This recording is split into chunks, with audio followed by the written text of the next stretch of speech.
Hi guys, welcome back to Transits and Tactics. We are in a really cool transit now. It is cool if you take advantage of it in a very aligned way. So this is the week where you really need to listen to your own inner guidance, right? Because the power of the transit is quite strong. We have Sun in gate 54, which is the gate of ambition, also known sometimes as the gate of marrying maiden. And this is a really interesting theme. It's about presenting yourself, with a full potential in a way. So that's why the marrying maiden, let's just transport ourselves out from this very awoken times into the olden times, right? And the man comes in to choose a bride, and the women are all, got dressed, and who is he gonna choose? Are you good enough, to make it, whether it's, I don't know, a wife or a ball or whatever it is. So that's the energy. You want to present yourself in the best way. And there is this kind of, like, you have to understand the drive of this. This is a drive to be materially successful. This is the energy that is very, very much about business, about money, about influence, about opportunities. So you might be concerned with thoughts about, okay, how can I elevate my positioning? How can I increase my material stance, my financial security? Who can I work with? Who is advantageous? Who is in my network? It's like, consider your network. Who is in my network that I can work with and position myself so that I can be elevated? And of course, it's a good for us in businesses. It's a good energy to have. We've been through some pretty heavy personal transits recently, and it's good to have this little push. And today we're recording this. It's a Monday, start of the week. After all the holidays are finished, there's definitely this. I can sense, all my neighbors sort of activated, kids going back to school, and from school there's more noise around, and I can feel like, okay, we're now in 2025, what is this year going to bring? And this is a root gate. So there is a pressure. There's a pressure as well to show up and be seen full of potential. I'm meeting new people. I can sense that, I'm presenting myself a little bit. I'm always trying to present myself well, but I can see that there is this intention behind this. So if you're feeling these kind of themes, this is gate 54 fueling your drive. And then we have the grounding energy of gate 53. And this is a really, really interesting gate. Have a look if you have it on your design, because if you do, you might be what they call a serial starter, because this is the gate of new beginnings. And it is about, the taking that ambition and doing something new with it, right? So of course it can be used to your advantage, but be really in tune with your strategy and authority, because starting new ventures for the sake of starting, just because you're feeling the drive of changing something, it's an exaggerated drive too. So not all new is good. Follow your inner guidance. That's the only way to know what's good for you, right? If it's not something that will bring you to the next level, it will definitely teach you and take you and show you where you need to tweak and where you need to and adjust things. Just one thing is, think about if there is an energy of ambition. When you're looking for who to work with, who to, collaborate, think about the fact that people will present themselves in the most ambitious way, in the exaggerated way. So if you're hiring in your business, your VAs, your assistants, whoever you're hiring, the way they present themselves could be more than they can deliver. Again, follow your own strategy and authority. You'll always know what's correct for you. But also on the other side, you can find an absolutely brilliant person in your network that could help you, achieve your next goal.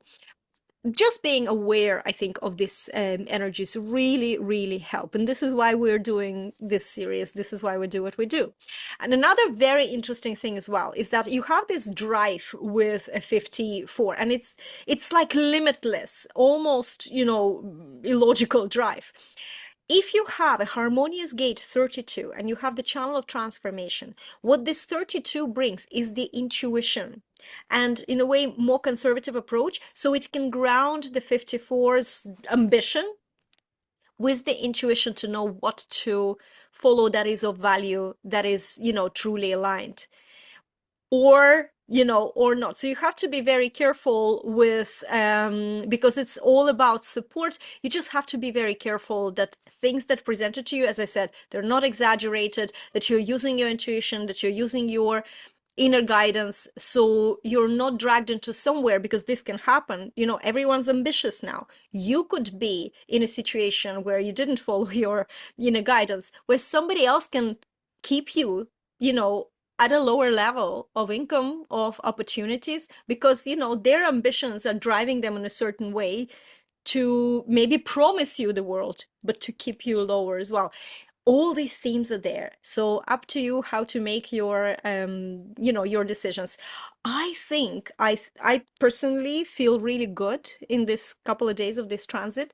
I think it's a really good time to use this ambition to see, in terms of your brand, are you presenting yourself in the best way? If what can be changed, what can book a photo shoot or something? How can you present yourself now that you're feeling driven, but maybe that's something that can be working for you over and over again after the transit is over? That's how I take advantage of these energies. Can you create a piece of content that really expresses certain vision that you have, channel this drive that you have, this ambition you have, into how you show up in the world. And I think that this is something, remember, when we're creating something, that energy in the moment gets captured. So let's say on video, that video will work for you over and over again, even when the transit is over. So that's a really, really good way. And my tip to you, Anita, how are you keeping, and how is this transit affecting you? Yeah, I like this energy as well. I like Capricorn energy now that Pluto's left Capricorn. Thank you, Yeah. Pluto. Um, what I find about this energy is very much driving us to go in. So, you might have been looking at and assessing your business and your business practices for the last few years. I mean, work has turned on its head since 2020. So, what you'll be finding now is that you're feeling really driven to go in and connect with that inner guidance. This is pure manifesting energy at its best. It's understanding that when you're driven correctly and connected to your strategy and authority to take the actions, it's very, very often successful. You realize your potential, the gate 32. Now, the other side of this is Mars is in retrograde still. It's gone back into Cancer today. It's in retrograde until the 20th, 24th of February or something. Um, so what you might also find with this gate, the drive to start something, is that there's old stories, old traumas, emotional, unresolved emotional energy that is, you might feel unsafe to start, insecure about starting, right? So this happened before, so I'm not sure will I do it again. And so to be very aware that that this emotional energy, you'll know that the energy is unresolved because it's bigger than what is really happening in front of you. Right. So you'll be angrier, more reactive, more sensitive, more super sensitive. This is really, and a lot of people have said to me, a lot of my clients have said, "Oh, I'm so sensitive. I'm feeling everything now. I wish I didn't start this journey," right? I'm kind of there. No, you're feeling these nuances, these emotions, so that you can read the room more correctly and make your call to stay or to go, to take those actions from that inner guidance and quiet, right?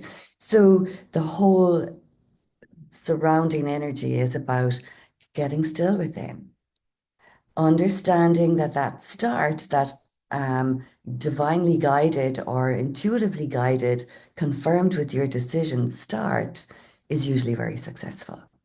The other side of the gate 32 is that you might fear failure. So, for every Capricorn energy, there's the Cancer energy to counterbalance it.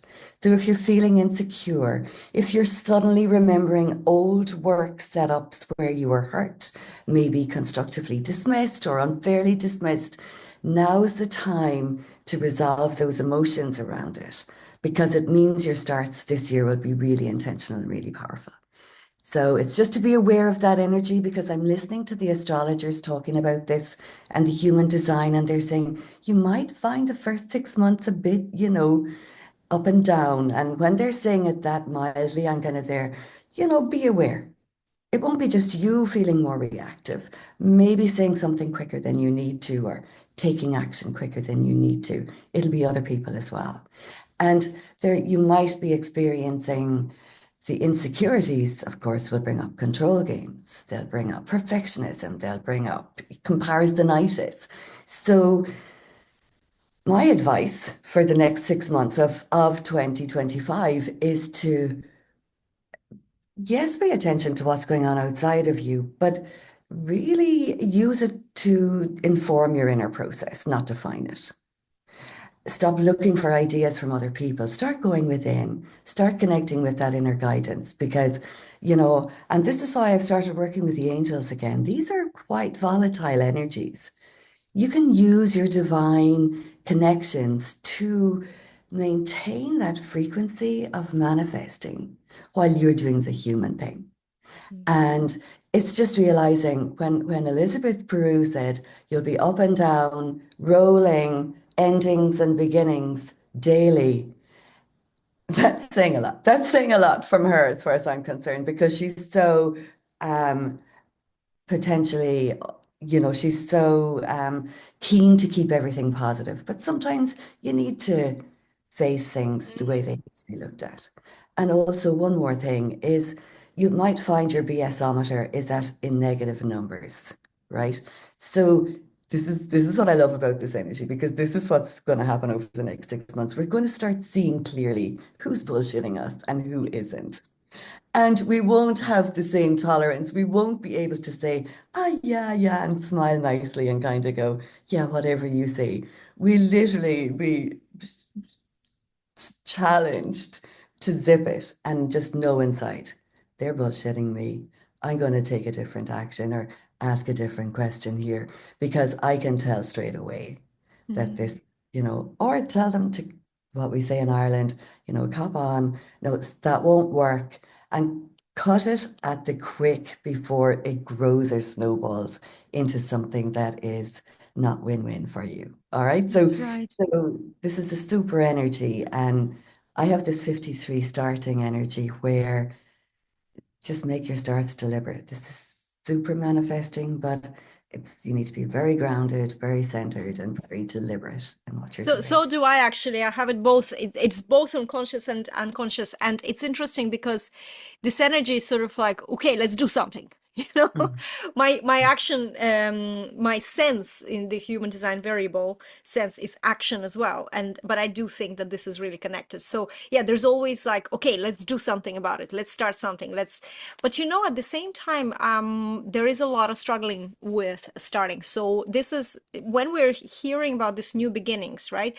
In my life, even though I have this gate activated both in my conscious and subconscious, I don't remember off the top of my head what planets, but that doesn't even matter. Just it's there, right? So I have a big issue with starting a lot of things I want to do.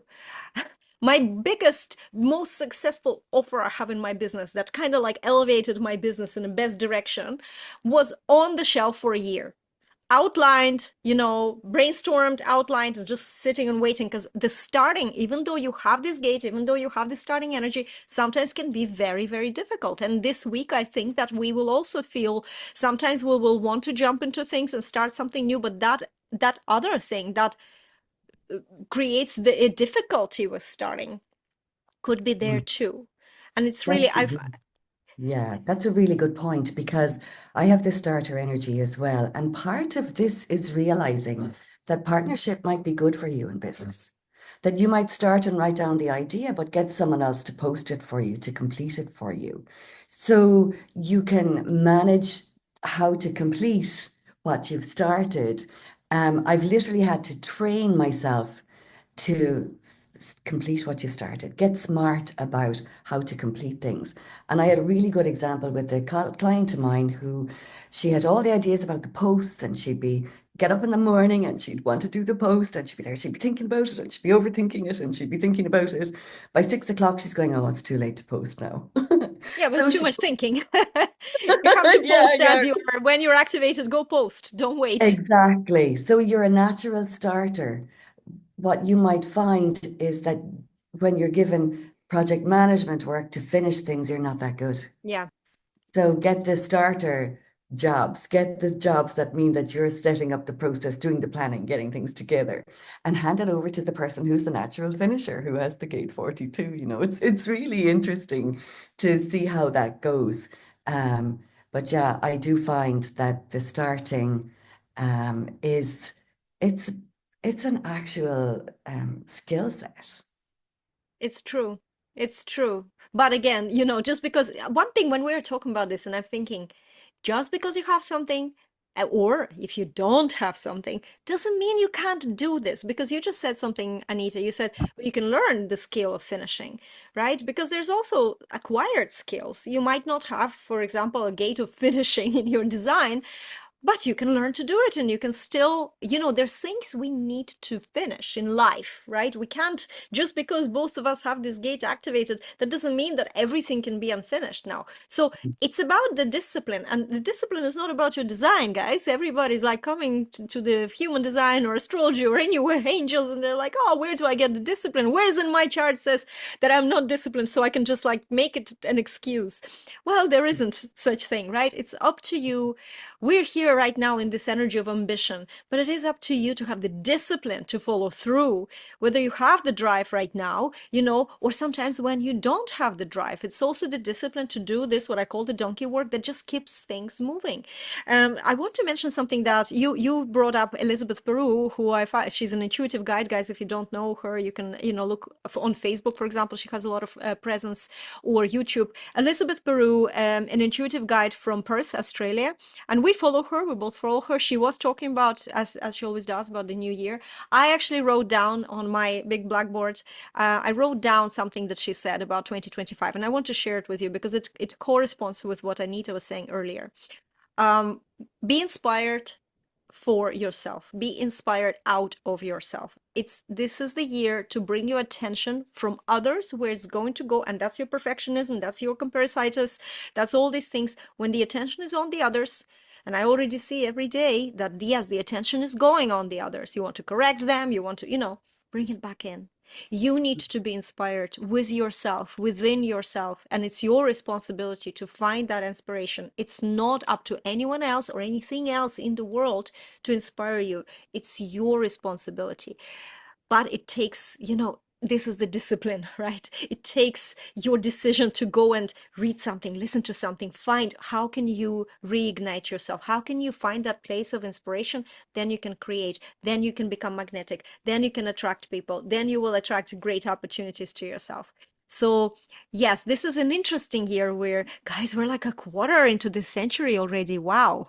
This is shocking, right?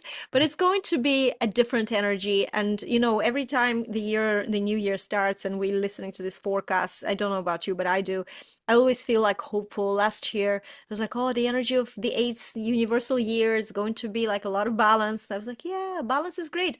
Well, it was a different kind of balance. It was the need to balance on that tight rope, right? Which is hard to do. It was the opposite to what I assumed it will be. And so this year, now the ninth universal year, the feminine energy, the year of completion of the cycles that we started in 2017, and again, might feel like, oh, thank God, this is all this like a hard male energy, masculine energy is finished. No, there's always a challenge. There's always a challenge if you want to see it this way. But I find that when you bring yourself back within and you just kind of like create this cocoon around yourself and look for the inspiration within yourself, that it gives you a lot of power and grounds you through whatever challenges. Then it's not really a problem to face anything, because you're not dealing with this frequency of reactivity and frustration. You're toning it down, you're grounding within yourself and staying grounded. And that's, I think, is a huge, huge theme that for the year to come right It now. is. Yeah, it's a big deal because Feng Shui is also, it's the year of the wood snake. So it's very grounded, very spiritual, very anchored, very intentional. And it's much easier to do that when you're not focused outside. But here's a key for your business, that a lot of people don't realize. Understanding can only get you so far. Understanding something doesn't get you the new result you want. It's acting on that understanding is what gets you the result you want. So when you're manifesting, when you get into that quiet space, when you're connected to your instincts, your intuition, your insights, what I call all our senses, our common senses, right? And your decision strategy. Now, when you do look out, you see the things the business tools, the marketing tools, the right coaches that will align with where you want to go next. So, and you'll see it much more clearly. So it's like you get laser focused through all the clutter out there of everything that's available. So just so you know that, like, the real reason for staying grounded and centered is, and you stay in your prosperous flow. Yeah. So prosperous flow is following the cues that keep you in a place where you're attracting the right people, the right clients, the right opportunities to create the material security that you need moving forward. So it's a very powerful time. Yes, it is. Yes, I am glad that we are able to share with you all these themes and help you stay grounded and stay in the flow, guys. So we will see you in the next episode of Transits and Tactics. As usual, if you need support with marketing or manifestation and prosperity, reach out to Anita for the manifestation, to myself for showing up and marketing and your online visibility, and we can support you this way. So until the next time, thank you and take care.